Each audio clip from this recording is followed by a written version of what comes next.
Hi guys, it's Jack from JoeToPro.com, your fake book buddy, and today we're going to look at a really cool song by Charles Mingus called Nostalgia in Times Square. So if you're working along with me with your real book 6th edition, that's going to be on page 306. And I chose this song today because it's a nice follow-up to the two previous series that we've done. So in our first video series, we took a look at a purely diatonic song, which was Autumn Leaves, where all the chords, the notes, and the melody, they just came directly from like a major or minor scale system.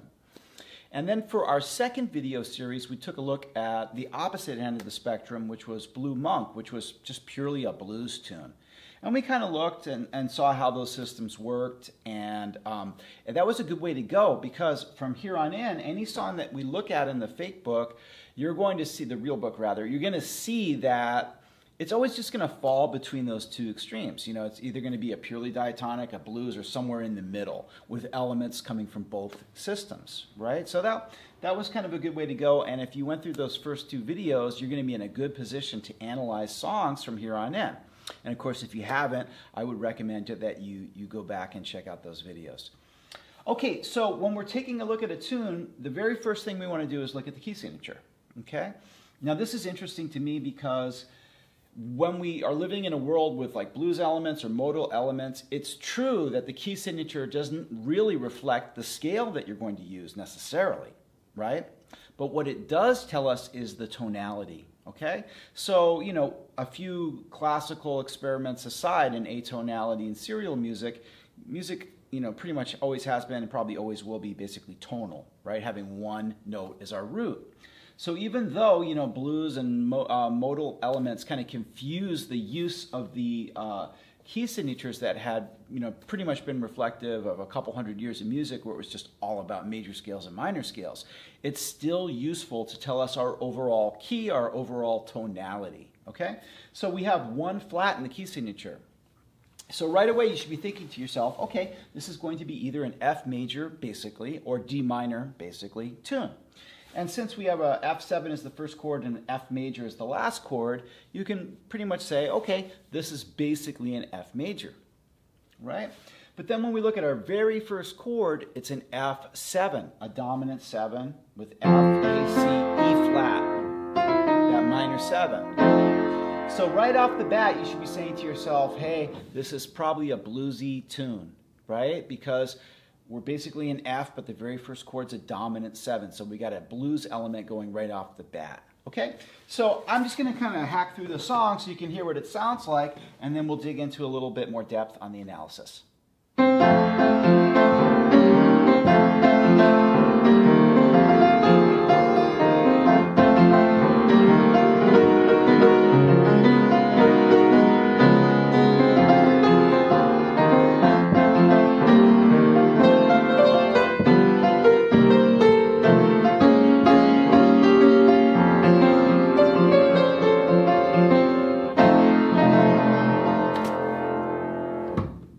Okay, so we got a rough pass through the song, and of course, we'd loop it and add, solo sections or different instrumentation if it was a real performance, but I just wanted you to get a sense for the overall song. So as you can hear, definitely got kind of a fusion blues gospel mix along with the diatonic stuff that's pretty typical for Charles Mingus. So let's take a look at the first 1, 2, 3, 4 measures, which is, as is usual, a phrase. So in our first 4 measures, we only have 2 chords, F7, E flat 7.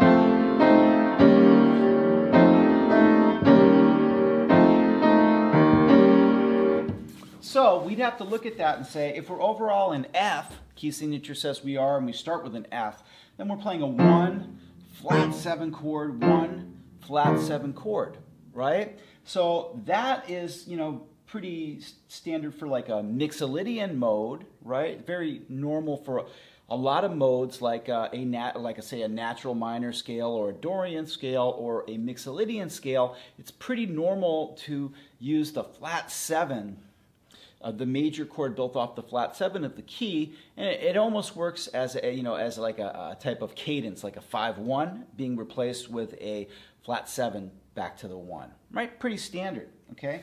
But it isn't just an E flat major chord, it's an E flat dominant 7, okay? So we've got that D flat in the chord. So that makes it even more bluesy, which is, you know, the idea that each chord gets its own Mixolydian kind of world, right? So, you know, if I played, say, potentially a melody note of D over the F chord,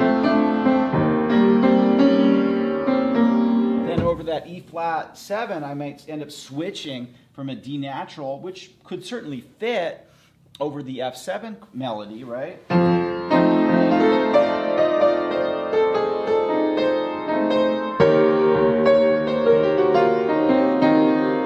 And then when we go to the E flat dominant 7, you could have a different scale, like an E flat major blues with a secondary blues note of D flat, right? So basically the scales can potentially shift right off the bat between those two chords, okay?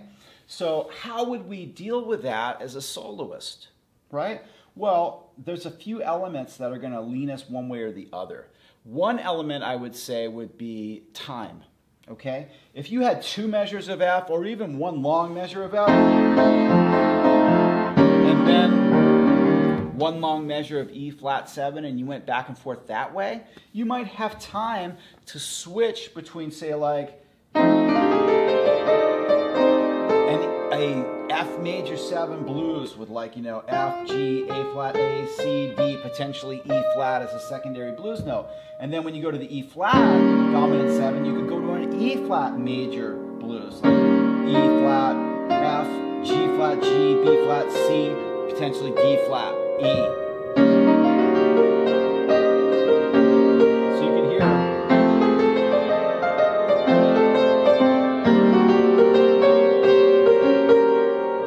how that kind of thing could work if we had time. But since this is like, you know, 1, 2, 3, 4, 1, 2, it's kind of a lot to ask unless you're just doing little parts, like little set riffs.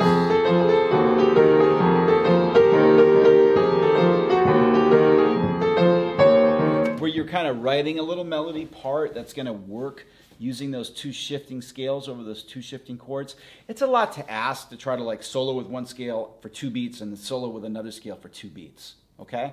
So I would suggest we would be better off picking 1 scale that would more or less work over both chords. Okay? Now, as to which one, well, here's where looking at the melody is always going to be helpful to us when we're making like soloing scale choices. The melody itself, C, F, F, C, F, F, C, F, F, F, A flat, F, E flat, C, F, F. Well,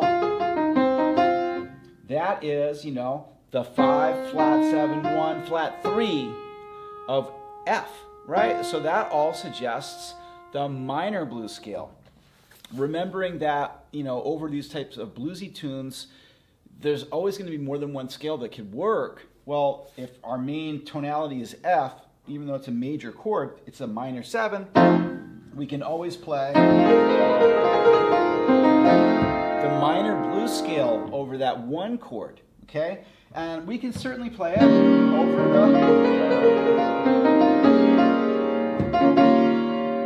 the flat 7, E flat dominant 7 chord as well, okay? And it sounds kind of cool because it ends up being like the 9, the 11, the 5, you know, a couple of minor major 6s, back to the 1 of the E flat, you know.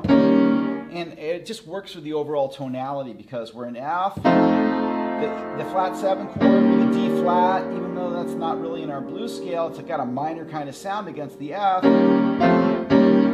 So basically, a real strong choice for soloing, you know, it's kind of given it to us by the melody anyway, but even if it wasn't, when we're going quickly between a 1 chord dominant 7 and its flat 7, which happens a lot in rock music, or in some other styles as well, the minor blues scale of the overall key would be your best bet, okay? So I would think that, you know, like,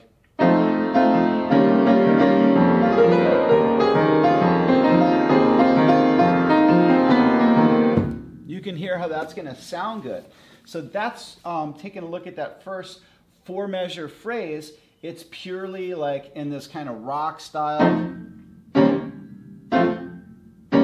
that, you know, we understand the construction of the chords, you know, a 1 dominant 7 to its flat 7, and we understand, hey, we could solo by just using the minor blues, F, A flat, B flat, C flat, C, E flat, F, right? Root, minor 3rd, 4th, flat 5, 5, flat 7, 1, okay? So you might want to check that out. As far as how you play it, right, you could do a couple different ways. You could play the chords in your left hand. You know that for sure. If you're playing with a bass player or you're a multi-track recording, that would be great. If you're wanting to do like kind of some stride thing, you could practice doing like octaves to the chord.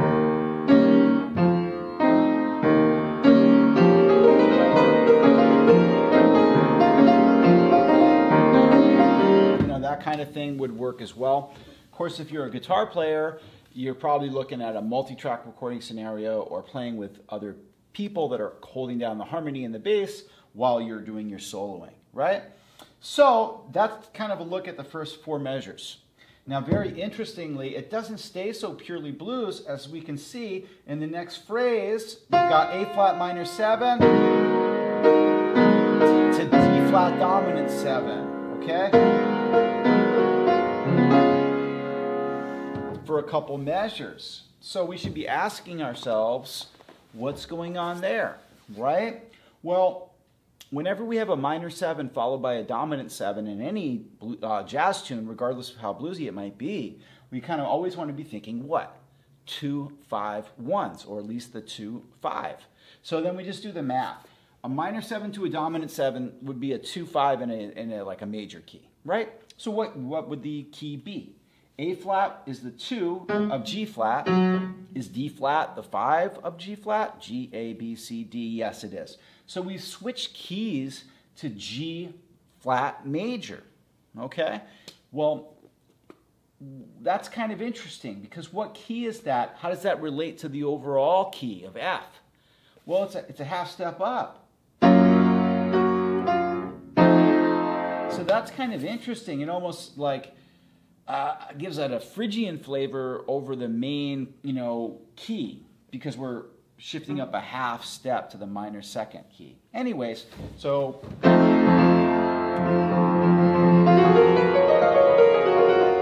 it's got this weird kind of flavor to it. So now that we've kind of looked at what's happening with the key change and the structure of the song, well, how would we solo over it? What would some scale choices be? Well, I'd say really there's 2 that I would go to, you know, and while there'd be other options, I wouldn't really want to push it too hard into like shifting pentatonics. Again, because of the speed of the chords, it's only half notes for each chord. I wouldn't try to go from like A flat minor pent to D flat major pent or anything like that. You could do some sort of extension scale pents where you stick to A flat minor pent over the whole thing, or even D flat major pent over the whole thing. But I'd say let's just kind of, the key change was interesting enough. Well, I would just either play full on diatonic,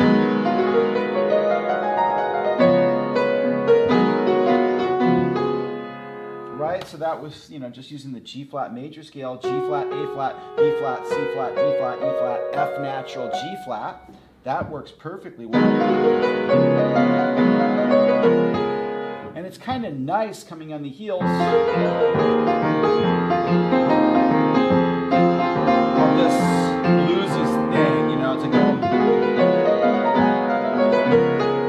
to go into a really diatonic sound after the blues sound. So that would be one way to go. So the second way to go, in my mind, would be hey, what about, you could use the G flat major pen for a key change. That would certainly work. So that would be what? G flat, A flat, B double flat, looks like an A, B flat, D flat, E flat, possibly secondary blues note of F flat. It also looks like it looks like an E flat minor blues, right? A lot of times I kind of finger it like it is, putting my thumb on the 6, the E flat.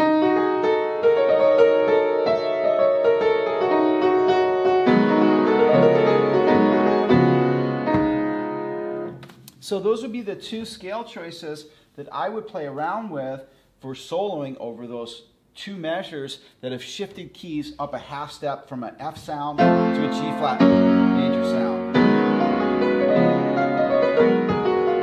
But it doesn't do it directly. It's not so kind of obvious as to play like a G flat major chord. It does the 2-5 of the half step shift up from F, which I think is very interesting. Okay, so moving on, the next couple measures, we just end up going back to the original material. So then at that point, I would go back just to goofing around with that minor pen. So far we got minor pen,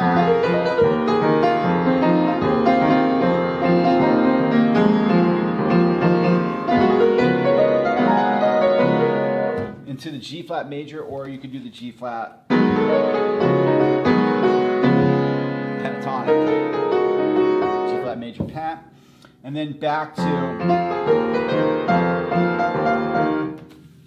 the F. So that covers us for the first two phrases. So it has almost like a blues flavor, not just in the kind of the sounds, but also like the structure that you have. Although, yeah, it's two chords, F7 to E flat 7, it's really kind of like one chord. It's like 4 measures of F. And then we have 2 measures of a key change area, and then we go back to the original F. So it's almost like a blues structure, just with different keys. So this is really kind of like a jazz blues, right? Next, and again, you'll see how this kind of follows into what I was saying. Next, if it was a blues, where would we go for the last kind of 4 measure phrase? Well, we go to the area of the 5, right? A lot of blues tunes would be like 5-4-1-5 or 5-4-1-1 or 5-5-1-1 for the last phrase of a 12-bar blues. This particular song, it doesn't go to the C, which would be the 5 of F, but it goes to the 2-5 of the C, right? So that's kind of interesting. You know, it's so, you know, you could, again, you could go to a quick C major scale, or you could go to a quick, C major pent, C, D, E flat, E, G, A. The melody kind of suggests the main scale, right? And that's all there is. It's just that one measure. So it's up to you. And again, you could do, you could do a D minor scale over those chords, D minor pent. You could do the G major pent, right, over those 2 chords. They all sound good. A major pent. C major pent. Just the C major. So, you've got a bunch of scale choices there. The most direct would be just a C major scale for one measure, or a C major pent. Again, though, you could play like the D minor blues or the G major blues over that measure as well, just for different sounds. You can kind of think about how the extension tones work for those different pents over the chords, and maybe you just like the sound. That's the D minor pent. Maybe you like the sound of that. Maybe you like the sound of the major blues of C major. They all work. Next measure, interesting. C minor 7 to F7, okay? So now what's that? It's another 2-5. It's the 2-5 of B flat, okay?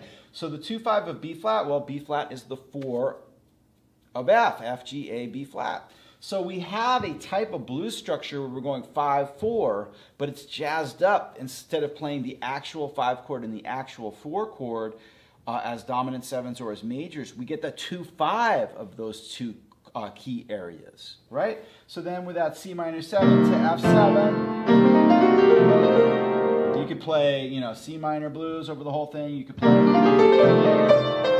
the F major blues over the whole thing, or you could play, of course, the B flat major scale, with the two flats, B flat and E flat.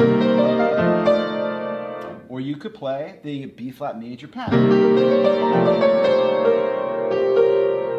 And again, like I always talk about game plans. Well, when you think about the fact that, you know, you've got 1, 2, 3, 4 potential scales for these measures that ostensibly are just in one key, right? You kind of have to pick and choose ahead of time or have an idea what you're going to do, right?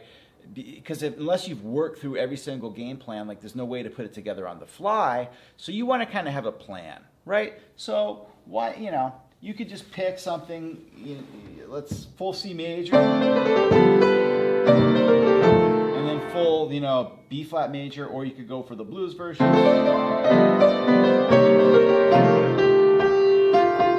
Right? It's up to you.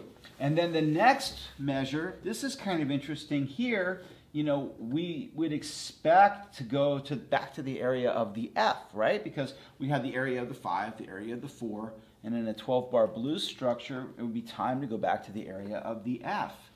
Well, very interestingly, we get a B flat minor 7, E flat 7, okay? Well, that's the 2-5 of what? The key of A flat. B flat is the 2 of A flat. E flat is the 5. A, B, C, D, E. So now we switch keys to the key of A flat.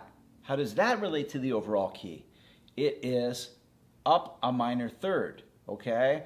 So that's interesting because an A flat scale is the same as an F minor scale, right? Not F major, which is our overall tonality, but F minor. But then that works great with what? If we do the B flat minor 7 to E flat 7, and we say, hey, if I played, you know, the full A flat major scale,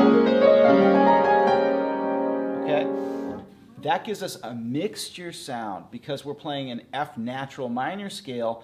And even though, yeah, we've changed keys for this one measure, we still always hear the overall tonality that we established in the beginning of the song to at least a certain degree. So that would give us a kind of a mixture sound of playing the, you know, the F minor scale for a while, right? Or if you played the A flat major pent,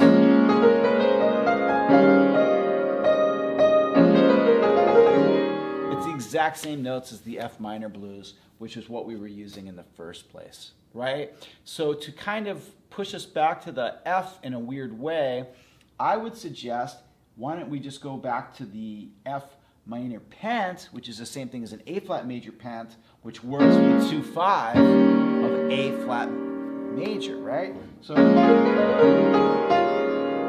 but it gives us more of a return feel because the soloing now is going to use the same scale we started with. So we've got this area of the 5 chord, then the area of the 4 chord, and then back to the area of the 1, but without sounding resolved. The scale resolved us back to the area of the 1, but the chord progression didn't. We end with that 2-5. Well, the 5, the E flat 7, it's also the flat 7 of the original kind of jam that we have, right? So it's a neat way to like bring us back to the F without actually going to the F by going to the area of the minor third up, which relates to the minor blues scale. And it also puts us on the chord that we used as a kind of a cadence chord to push us back to the F in the original section. So we're kind of hanging on that, and then we go back to the F. And there's kind of a no chord part. And we get kind of more of a, like, I would call that a tertiary blues note. The D flat is the flat 6 coming from the 6.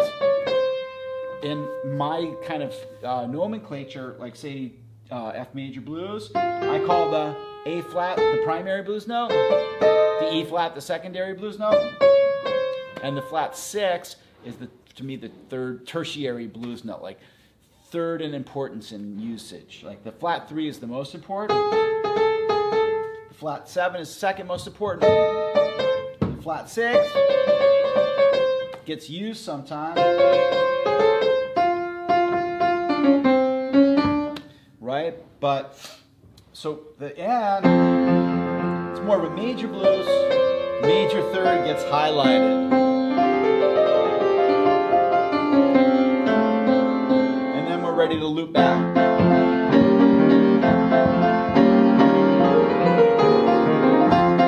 Okay, so kind of complicated, right? And that's again why like guys like Charles Mingus is, you know, at first it sounds like, oh, it's just kind of almost like a rock tune. But when you really start breaking down the chord progression, it's sophisticated. It's basically a 12-bar blues structure, but with substitutions for everything. A 1, flat 7, 1 substitution is for our 1 chord. Instead of just having 4 measures of F, we get this little rock jam between F7 and E flat 7. When we go to the area that would normally be like the 4 chord area, which would be B flat, right? You get the area of G flat, a half step up, with its 2 5s. And here's another interesting relationship. Like, okay, so it's kind of a Phrygian change. Instead of going to the area of the 4, you're going to the flat 2. But also, if you look at it and you think about it, what's the relationship between the G flat that we're going to and the B flat, which would be the normal area? Well, there is a relationship there of a third, and you could almost play the B flat minor scale, which would be like a normal B flat minor pent. That would be like a normal scale choice over the 4 chord, or one potential scale choice over the 4 chord. Kind of works. You know? So I'm not going to claim that I fully understand all the things that are being hinted at with that most interesting little shift there at the beginning of the second phrase. But there's some relationships going on that are almost like kind of subconscious or hard to explain, which is what elevates, you know, composers like this. They're not pedantic, they're not simplistic. You know, a lot of the elements that they're using might sound simplistic at points, but the overall structure is pretty interesting. So if we want to talk scale choices over that interesting little chunk, again, we could say, you know, G flat major or the G flat major blues. To that, we could add the B flat minor blues. You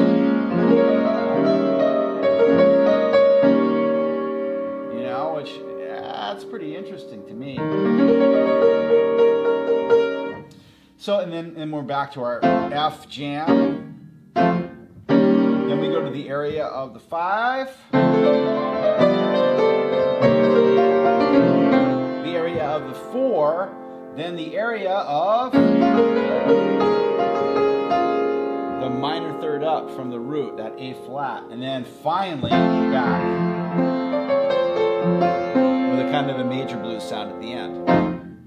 Okay? So, sophisticated. So let's check out like a solo pass.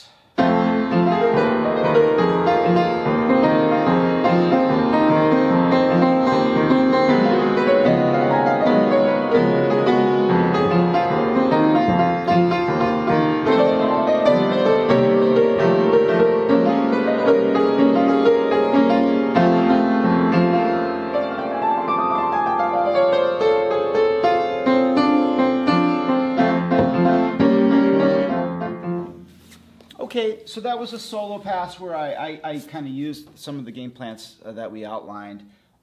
F minor pent, the full G flat major scale, back to F minor pent, C major pent, B flat major pent, and then back to the A flat major pent, which is the same as the F minor, over the B flat, 2/5 of A flat.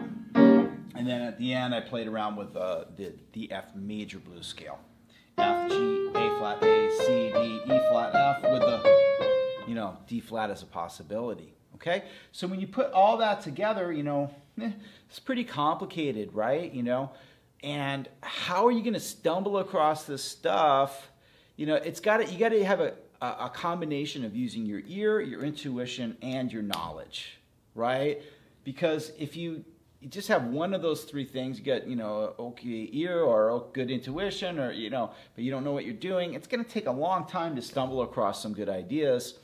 you know, if you know what you're doing, well, that's kind of, I think, a fundamental starting place. You just want to understand how the music works to the best of your abilities.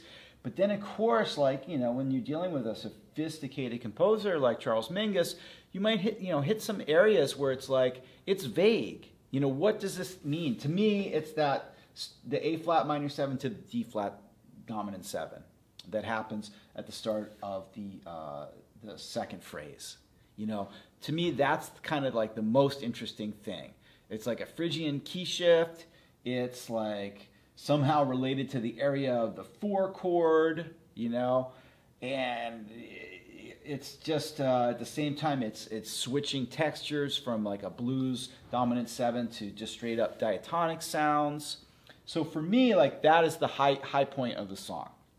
The rest of it is pretty understandable. The C area, the B flat area being replaced by their own 2 5s. Still very sophisticated. The F chord that we expect being replaced by the 2 5 of A flat major. You know, that's pretty sophisticated too. But the part that's mysterious to me is that start of the second phrase, that switch to G flat. Of course, using my brain, I can look at it and say, well, it's a 2 5 of G flat, and just play a G flat major scale. But then, you know, there's got to be a little intuition, like, well, what, you know, I don't quite understand why. You know what I mean? Like, it's interesting. How does it relate to the normal 4 chord that we'd expect? You know, and again, there's that third relationship and the notion that maybe you could play, you know, the B flat minor pent kind of works over there. You know, and can I completely explain everything as thoroughly as I want to by knowing what I'm doing, you know, and knowing the basics? Yes, and to a degree, but not fully, you know. So that's where intuition comes in as well. Like, but you have to start with knowing what you're doing, right? So that's a quick look at this very, very interesting song.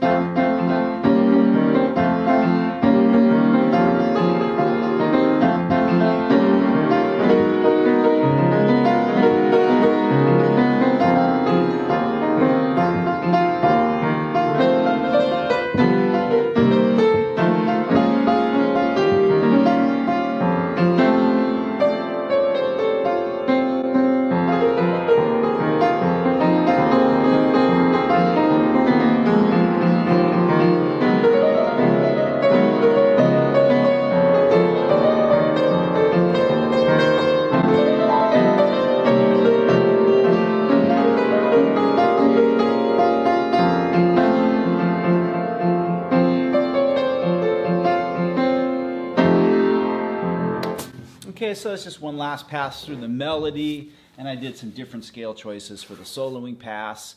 But, you know, again, super interesting, and I really enjoy kind of going through tunes. And sometimes when I just play, I don't think about it enough, but when I kind of teach and explain things, it makes me kind of think a little bit deeper. So, you know, I appreciate the opportunity to make these videos. So, you know, it helps my own knowledge because I kind of dig in a little deeper and think about things a little bit more. But at the very least, I hope you're walking away with, you know, a good basic understanding of how the song is structured and several basic approaches for scale choices. And again, whether it doesn't matter if you're, you know, a guitarist or a saxophone player or a piano player, you know, all this understanding of the music is what's going to allow you to take your playing to the next level. And if you know, you found the video interesting, you know, I'm just starting this whole channel out, so it's brand new. So please feel free to, you know, hit that like button or subscribe, or check out, you know, FromJoeToPro.com on Facebook, you know, the website FromJoeToPro.com. If you found any of the theory was like a little too, you know, advanced for you, go check it out. You know, it's geared mostly towards guitar players, but if you're a piano player or any jazz instrumentalist, like, the first few courses on like theory, jazz and rock and blues theory, and then, you know, little rhythm modules, stuff like that, you would still get a lot out of those first few modules, and it's very inexpensive, so you can cancel anytime or anything, like, you know. So just check that out if you felt like, hey, I kind of almost got what was happening here, but it was a little bit out of my comfort zone. If you check out the website, then, you know, for sure you're going to be able to grasp everything in these types of videos. And there's other people out there explaining things at a level that you might find a little bit out of your comprehension at the moment, but it's all about those basics. So if you check out the site and you get your basics down, with basic diatonic theory and then blues and rock concepts, then and then modes as well, you'll be able to understand anybody, pretty much, So that's a really good thing. So I hope you'll check out the website and then hit the like and subscribe. And then otherwise, thanks for being here. Thanks for watching. I had a lot of fun making this lesson. I hope you enjoyed it as well. And I look forward to seeing you in the next one. Thanks.